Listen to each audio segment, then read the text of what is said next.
প্রতিদিন কিন্তু মাছ মাংস খেতে কারোরই ভালো লাগে না। মাছ মাংসের পরিবর্তে লাইক ভর্তা, বিভিন্ন আইটেমের ভর্তা, ভাজি, ডাল এগুলাই সবাই প্রেফার করে থাকে। আমিও তার ব্যতিক্রম না। আমার কাছেও মাছ মাংসের পরিবর্তে আমার সবচেয়ে প্রধান অবস্থানের মধ্যে রয়েছে ভর্তা, ভাজি, ডাল। এগুলো আমি বেশি প্রেফার করে থাকি। তো আমি ডিম ভুনা করে নিচ্ছিলাম। ডিমটা আমি প্রতিদিন আমার রান্নার আইটেমে থাকে আমার মেয়েকে দেওয়ার জন্যে। তো ও কোনো কিছুই খেতে চায় না, যদি একটু করে খাওয়াতে পারি ডিমটা, তার জন্য আমি একটু ডিম ভুনা করে নিচ্ছিলাম। ডিমটা আমারও পছন্দ অনেক বেশি।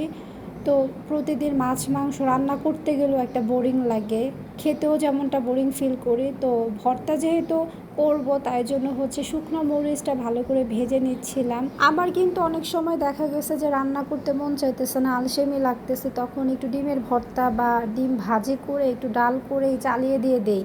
এরকমটা কিন্তু ফাঁকিবাজি রান্না আমরা অনেক সময় মেয়েরা করেই থাকি। আবার আমি একটু যে ভাজি করে নিচ্ছিলাম বরবটি ভাজি, এটাও আমার কাছে খুবই ভালো লাগে। আমি যেদিন মাছ রান্না না করি সেদিন 2-1 আইটেমের ভাজি করে থাকি। আজকে একটা আইটেমেরই করে নিচ্ছি, বরবটি ভাজি। তো এদিকে হচ্ছে ভর্তার জন্য আমি পেঁয়াজ আর মরিচটা ডলে নিচ্ছি ভালো করে। দেন আমি হচ্ছে এই যে মিষ্টি লাউ ভর্তা করে নিচ্ছি। মিষ্টি লাউ ভর্তাটা আমার কাছে খুবই ভালো লাগে, ভাজিটাও অনেক বেশি ভালো লাগে।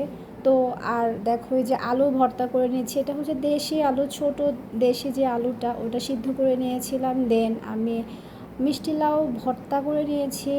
আবার হচ্ছে সরিষা বাটা করেছিলাম, আলুর ভর্তা করেছি, শাক পাতার ভর্তা করেছি।